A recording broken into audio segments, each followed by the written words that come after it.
Assalamualaikum warahmatullahi wabarakatuh. Selamat datang kembali di channel Tari ID Official. Hai, kembali lagi bersama saya Tari yang selalu hadir memberikan edukasi untuk kalian yang selalu setia di channel kesayangan Wong Cilacap. Cilacap ngapak, orang kepenak ya guys. Namun sebelumnya saya akan menyapa dulu nih buat kalian yang lagi beraktivitas atau yang lagi santai ataupun yang lagi dalam perjalanan ya guys. Senang rasanya bisa kembali hadir di ruang dengar saya. Nah, di video kali ini saya akan membahas tentang sejarah awal Indonesia atau lebih tepatnya nih di era prakolonial. Namun sebelum lanjut, kalian wajib subscribe channel ini terlebih dahulu dan jangan lupa untuk selalu aktifkan tombol lonceng notifikasinya agar kalian tahu bahwa ada video terbaru dari channel ini. Untuk kalian yang penasaran, so ikutin terus sampai habis ya guys.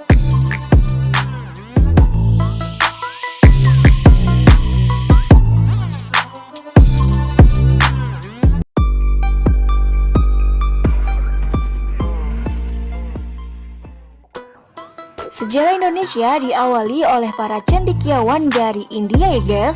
Para cendekiawan India telah menulis tentang Dwipantara atau kerajaan Hindu Jawa Dwipa di Pulau Jawa dan Sumatera atau Swarnadipa sekitar 200 sebelum Masehi.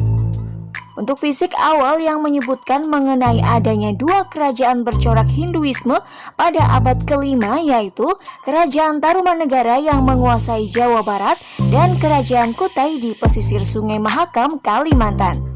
Pada tahun 425 agama Buddha telah mencapai wilayah tersebut ya guys.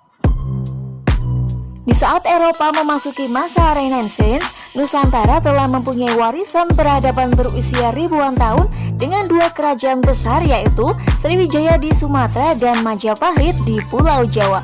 Ditambah dengan puluhan kerajaan kecil yang seringkali menjadi vasal tetangganya yang lebih kuat atau saling terhubung dalam semacam ikatan perdagangan seperti di Maluku.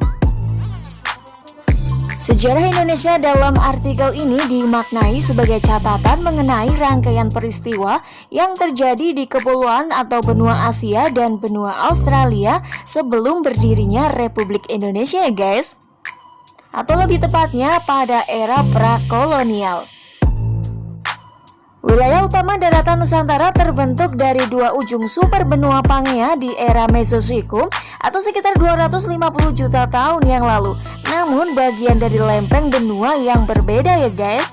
Dua bagian ini bergerak mendekat akibat pergerakan lempengnya, sehingga di saat zaman es terakhir telah terbentuk selat besar di antara paparan Sunda di barat dan paparan Sahul di timur. Pulau Sulawesi dan pulau-pulau di sekitarnya mengisi ruang di antara dua bagian benua yang berseberangan. Kepulauan antara ini oleh para ahli biologi sekarang disebut sebagai Wallacea. Wallacea adalah suatu kawasan yang memiliki distribusi fauna yang unik ya guys. Situasi geologi dan geografi ini berimplikasi pada aspek topografi, iklim, kesuburan tanah, sebaran makhluk hidup khususnya tumbuhan dan hewan, serta migrasi manusia di wilayah ini.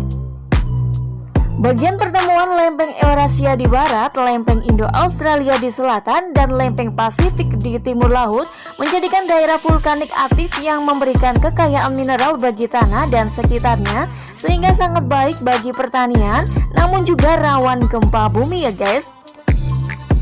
Pertemuan lempeng benua ini juga mengangkat sebagian besar dasar laut ke atas, mengakibatkan adanya formasi perbukitan karst yang kaya gua di sejumlah tempat. Fosil-fosil hewan laut pun ditemukan di kawasan ini ya guys.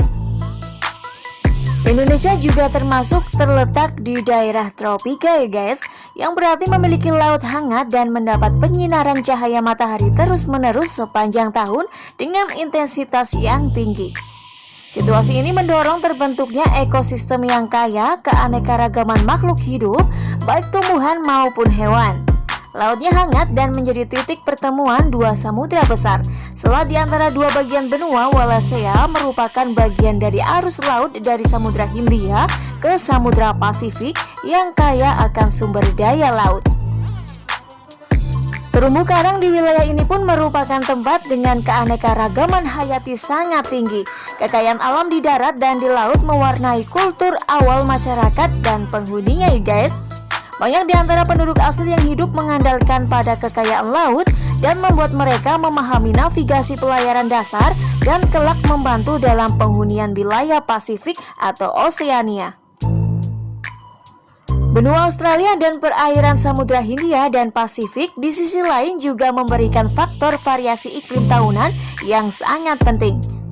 Nusantara dipengaruhi oleh sistem angin muson dengan akibat banyak tempat yang mengalami perbedaan ketersediaan air dalam setahun dan sebagian besar wilayah mengenal musim kemarau dan musim penghujan. Bagi para pelaut dikenal dengan angin barat atau angin pada musim penghujan dan angin timur. Pada era perdagangan antar pulau yang mengandalkan kapal berlayar, pola angin ini sangat penting dalam penjadwalan perdagangan nih guys. Dari sudut persebaran makhluk hidup, wilayah ini merupakan titik pertemuan di provinsi flora dan tipe fauna yang berbeda. Sebagai akibat proses evolusi yang berjalan terpisah namun kemudian bertemu ya guys. Wilayah bagian paparan Sunda yang selalu tidak jauh dari ekuator memiliki fauna tipe Eurasia, sedangkan wilayah bagian paparan Sahul di timur memiliki fauna tipe Australia. Kawasan Wallacea membentuk jembatan bagi percampuran dua tipe ini. Namun karena agak terisolasi, ia memiliki tipe yang khas ya guys. Berbeda dengan fauna nih, sebaran flora atau tumbuhan di wilayah ini lebih tercampur, bahkan membentuk suatu provinsi flora yang khas ya guys. Berbeda dari tipe di India dan Asia Timur maupun kawasan kering Australia yang dinamakan oleh botaniwan sebagai Malaysia.